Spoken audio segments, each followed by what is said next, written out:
Hey,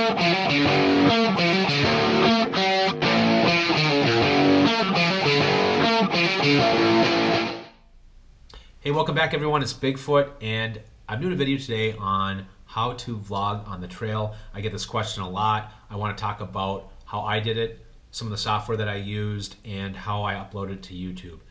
So starting off, what you're going to be doing is you have to pick a device that you're going to be recording from. I use the GoPro Hero 4 and my iPhone.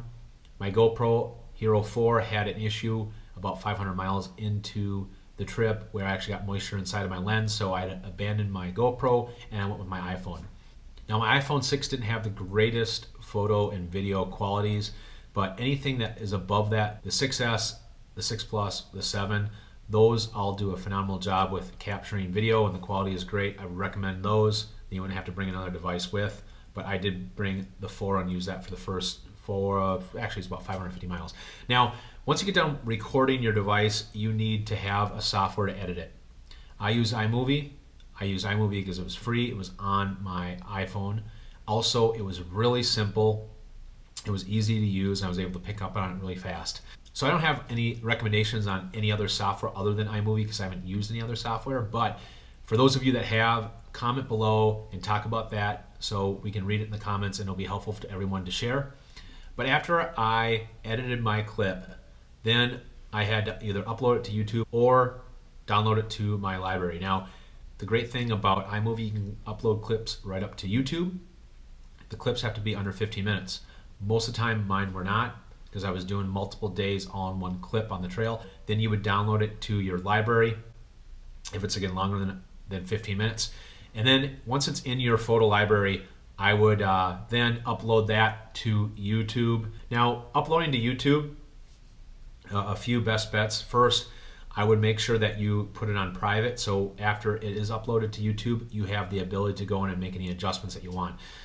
The next thing I would do is once it is uploaded to YouTube, you're obviously going to create your title, you're going to create some tags for it, you're going to put a description in there. If you want to monetize it, monetize is basically the term that they use in the YouTube world where you will allow YouTube to put advertisements on your videos, and you'll make a portion of money on the ads that they run on your videos.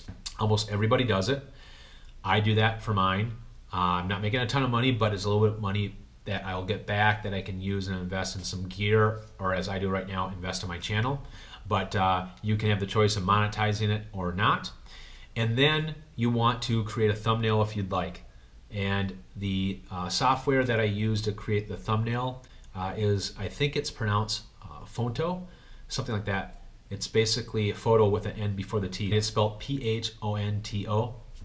It's in the App Store, and again, it's really user-friendly. There's lots of different things you can do with it. There are some upgrade costs, just a couple bucks here and there if you want some other capabilities of the app, but that is the software that I use for that. And then when you get done with all those things, you're going to either schedule your video, which you can schedule a time for it to actually publish, or publish it right there on the spot. Now, it's a long process. It does take some time. I will tell you that this part of doing on the trail was very difficult for me. The first 8 to 1,000 miles of my Thru-Hike, I had spent probably maybe 30 hours stuck in town trying to upload YouTube videos because I wanted to make sure I got them up and they were done so I didn't get behind. It actually set me behind quite a bit, which is one of the major reasons why I was so far behind when I hit the halfway point of my Thru-Hike. So anyway, so that's a little bit about kind of what the process looks like, how you're going to be doing on the trail. My recommendation for you is if you're going to be vlogging on the trail, take as much opportunity as you can to learn the software that you're going to be using, if it's going to be iMovie, and if you're going to be posting videos before you get on the trail, just use that software on your device that you're going to have on the trail to edit it, probably your iPhone or whatever phone device that you have, and get as much practice as you can. That's what I did. I actually did all of my editing on my iPhone before my hike, during my hike, and actually after my hike. Every single movie that I have dropped on YouTube has been edited on my iPhone. And I've gotten better probably the last month because I'm finding out some more things about iMovie. and just getting better at editing all in general and getting more creative with things.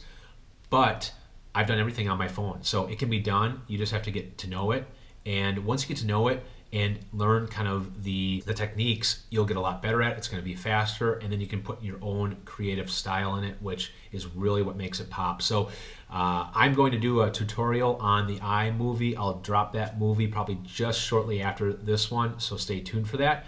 But however, that is one recommendation that I have that will help you on the trail too, by being a little more efficient, not having to learn it so much on the trail.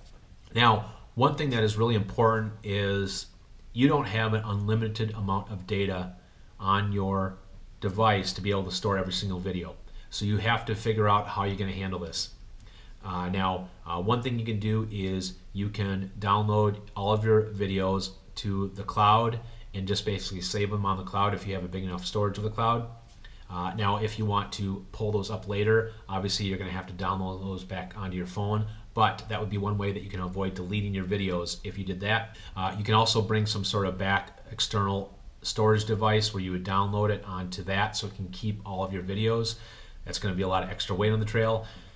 If you follow Dixie, she actually used Dropbox to throw all of her videos in, and then her friend back at home actually took those videos off of it and then uploaded and did her videos for her on the trail. So that's an option that you have as well. If you have a phone that has a memory card, obviously you can just bring some extra memory cards. And if you don't have any of those options, then the only option you really have is you're going to have to delete your storage on your phone, because videos take so much storage up on your phone. You're going to have to delete them, and a chunk of my videos I actually ended up having to delete once I uploaded everything.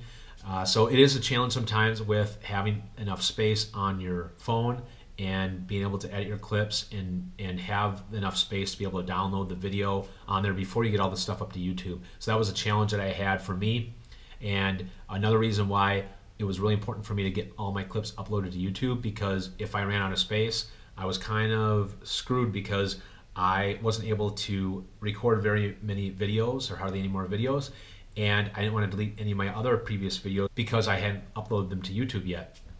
And I didn't know about some of the other options like Dropbox and things that I could have done to basically save my videos. So anyway, those are some things that you want to make sure that you iron out before you actually get on the trail, so you know how to manage your storage on your device so you don't run into the same problem that I did and had to delete many of my videos. Now, if you are deleting videos or anything for that matter to open up storage, anything you delete out of your photo library on your iPhone, it will go into a delete file and it still stays in your memory. Unless if you go into the delete file and empty the entire folder, that storage is actually going to stay on your device and you're not going to have any extra storage on your iPhone. So some of you might not be familiar with that. I actually wasn't. I wasn't super tech savvy on some of these features when I started the trail, so I learned that on the trail. Now, tips to upload the videos onto YouTube. This is probably the most important part. Finding good broadband on the trail to upload was really, really difficult. Most of all the towns that you're going through are small towns. In the big towns that you do go through, the price to stay at some of the places that have really good internet is really expensive. Now, suggestions that I have, first of all, if you have the money, Super 8s, for whatever reason, had the absolute best broadband on the trail.